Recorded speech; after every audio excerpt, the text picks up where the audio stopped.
It's kind of hard to believe, but it's already been close to a month since I released my book, Learn to Love the Turbulence, Flight Lessons on Becoming a Pilot in Command of Your Own Journey.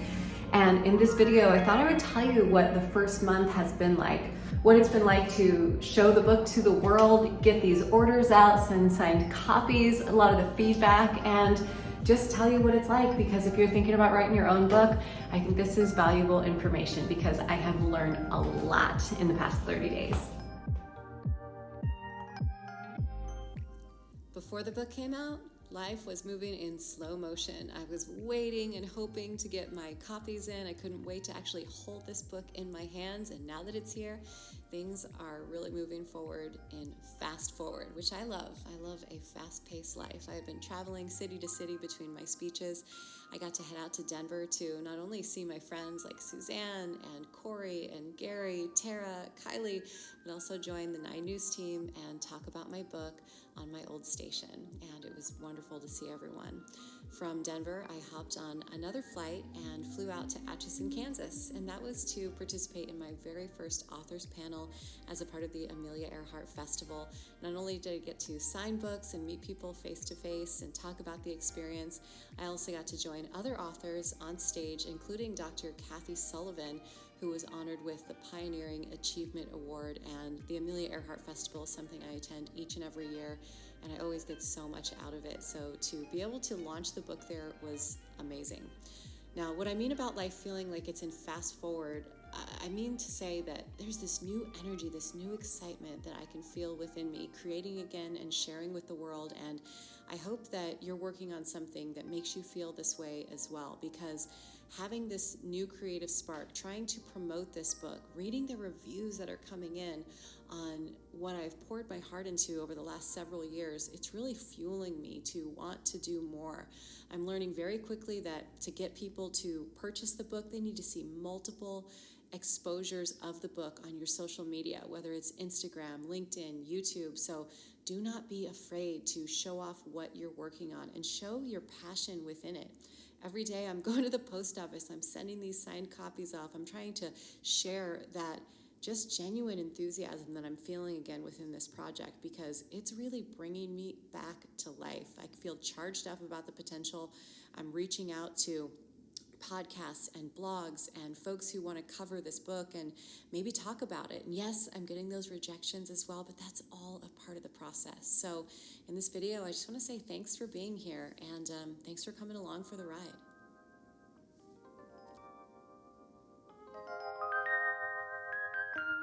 Okay, so that's what the last month has been like, but I thought I would wrap up this video by sharing a section of Flight Lesson 4, Know Your Emergency Procedures, and read you a portion and a section called Paper Tigers, because it just feels just so appropriate right now, and I think you're gonna like it a lot. So, Paper Tigers.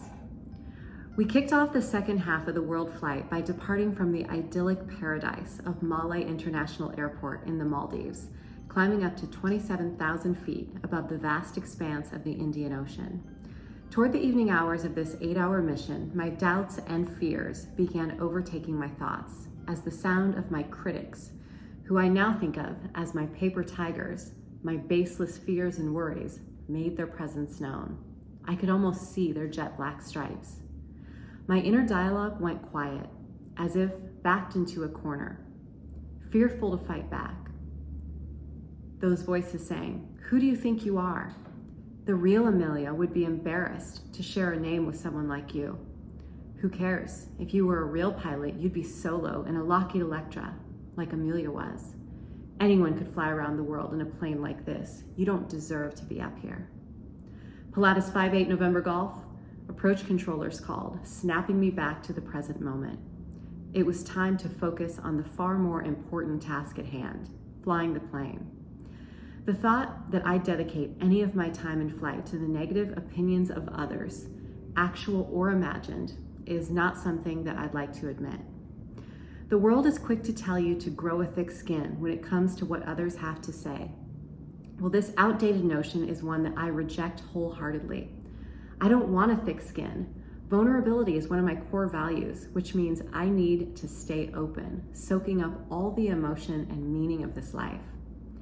Rather than fly amid contradicting voices, I countered fears with facts. For instance, the thoughts creeping in telling me I didn't deserve to fly could be tempered by my inner logic, reminding myself that I was already in flight. My team of aviation experts from all over the world who knew me well had already made that decision.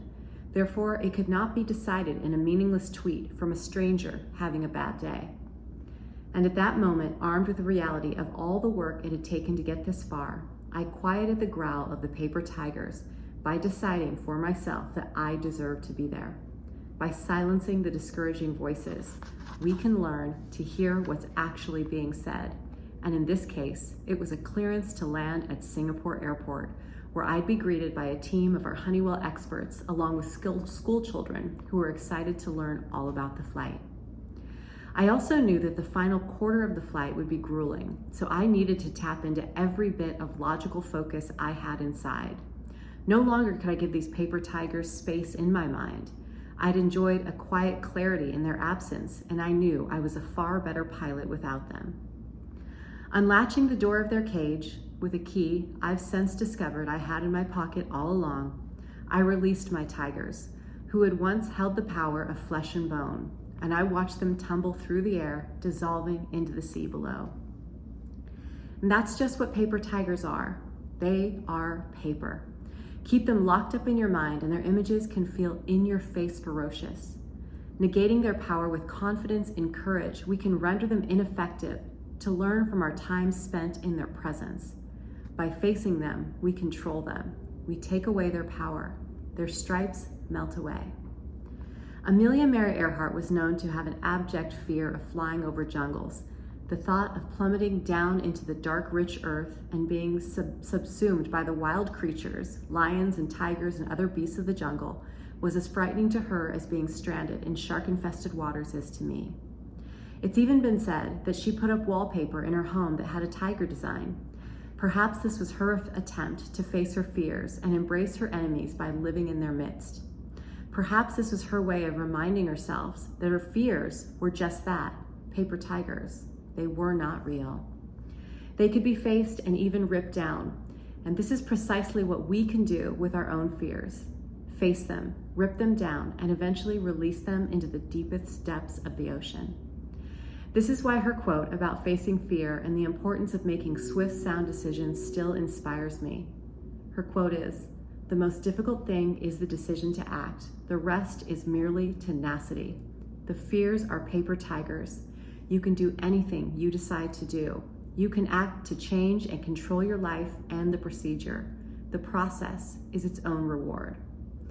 Today, I keep a print in my art studio of 3 tigers in a jungle, hiding amongst the leaves, eyeing my workspace, hungry and wild. These paper beasts serve to remind me that they are always lurking in the shadows, ready to pounce.